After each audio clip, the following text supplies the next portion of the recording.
I got so much motherfucking design on right now.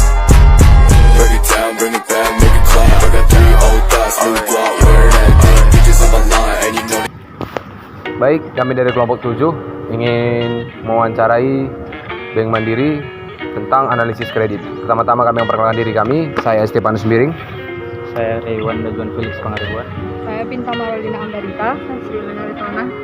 Kami akan mewawancarai tentang bagaimana jalannya kredit di Bank Mandiri. Mari kita saksikan. Di jalan kredit kita bagaimana biar terjadi kredit.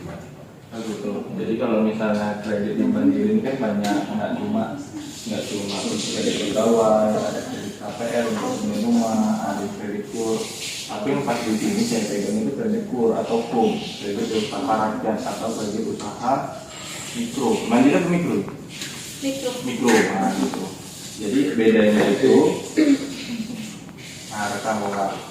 Jadi bedanya itu yang kur sama KUM ini dibedakan sama suku bunganya, sama penyalurannya. Kalau kur itu suku bunganya 6% sampai 7% atau 1%.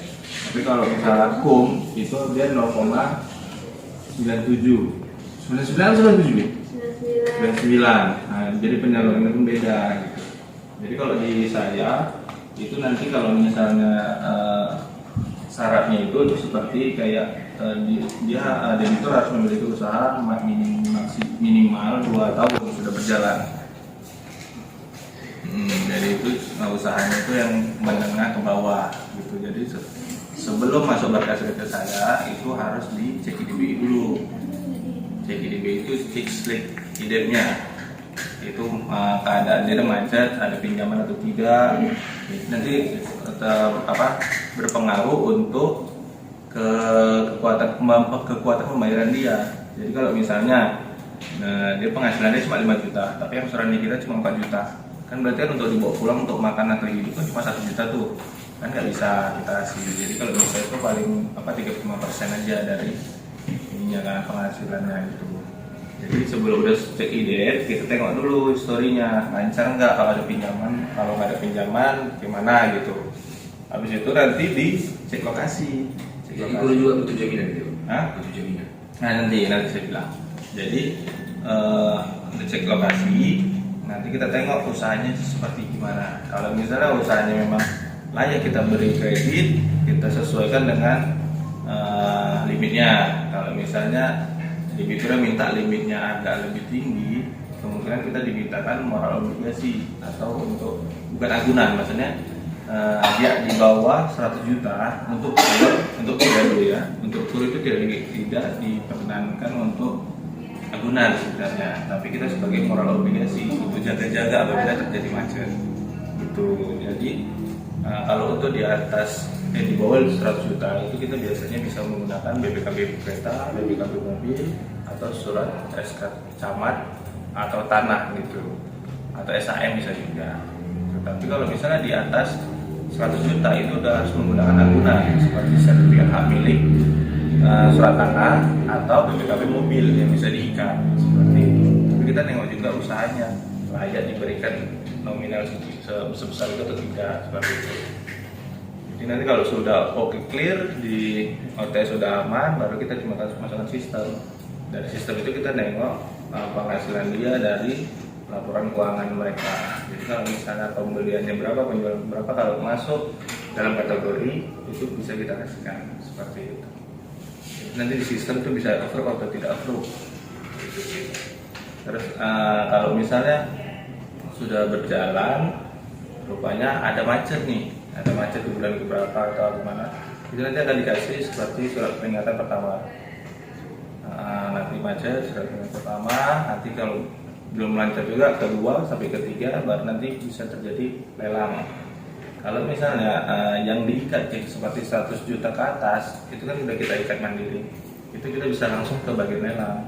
Tapi yang 100 juta ke bawah itu kan kayak kita ikat, cuma kita pegang untuk jaga-jaga aja. Itu nanti kita bisa caranya untuk jual bawah tangan. Jadi kita negosiasi sama debiturnya, ini kita bantu jualkan untuk membayar angsuran dia yang tertunggak di sini. Gitu sih sebenarnya. Tapi kalau untuk KUM 25 juta aja itu udah pakai agunan. gitu. Nggak harus pakai gunakan BPKB mobil atau sertifikat hak milik atas keluar tanah gitu. Dan bedanya suku bunga sama penyalurannya. Kalau KUR itu bank mandiri langsung, tapi kalau KUR itu terkonek sama pemerintah penyalurannya gitu. Nah, di sini khusus itu saya KUR Makum gitu sih. Kalau boleh tahu Pak, contoh usaha yang udah sering melakukan pinjaman itu Yang sudah sering seperti kayak rumah makan, kelontong, kedai kelontong itu bisa. Terus kayak pangkalan gas itu bisa kita kasih gitu. Nah, tapi kita lihat dulu memang layak enggak dari lokasi, tempat, terus stok barangnya. Kita layak enggak untuk beberapa tahun ke depan gitu. Jadi kalau misalnya layak, tapi masih bisa kita kasih, ya kita minimal kan nggak bisa sekian tapi sekian. Nah, dengan moral obligasinya apa? Misalnya aturannya, ada yang BPKB mobil atau apa, kita bisa. Gitu. Itu hampir sama, semua bank hampir sama kalau untuk KUR, karena itu dari pemerintah kan, jadi hampir sama semua. Cuma paling kebijakan seperti biaya administrasi provinsi itu beda. Itu mungkin ada yang tidak dikenakan, ada yang dikenakan di provinsi. Tapi kalau misalnya kayak KUR, memang itu mandiri, itu beda sama bank lain. Gitu. Di bank lain pun ada juga seperti itu kerja, tapi memang di kita tuh ada sendirilah gitu kan, bersama aja. Bagus. Kira-kira gitulah. Ada lagi santai-santai aja, bercandanya aja. Yang mau sedikit aja.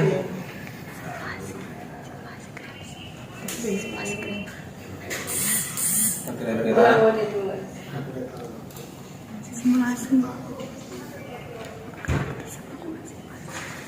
ini kami bisa buat simulasi Ada nggak tuh ya? kredit Nggak pinjaman kredit. kayak mana maksudnya nih? Sebelumnya seperti kayak mana nih? Ini disuruh Bila setting. kami melakukan pinjaman. Terus bingung gimana syarat-syaratnya. Syarat-syaratnya formulir. Oh, formulirnya gitu. Formulir seperti pengisian formulir gitu. Ya seperti ini. Biasa sih standar. Jadi nama, alamat, nanti ada usaha, mulai tahun berapa, nanti tantangan manajer kita, baru apa, seperti itu sih. Cuma kalau untuk lebih dalam kita nggak bisa, karena ini langsung ke sistem. Sistem langsung ke dukcapil itu nggak bisa sih.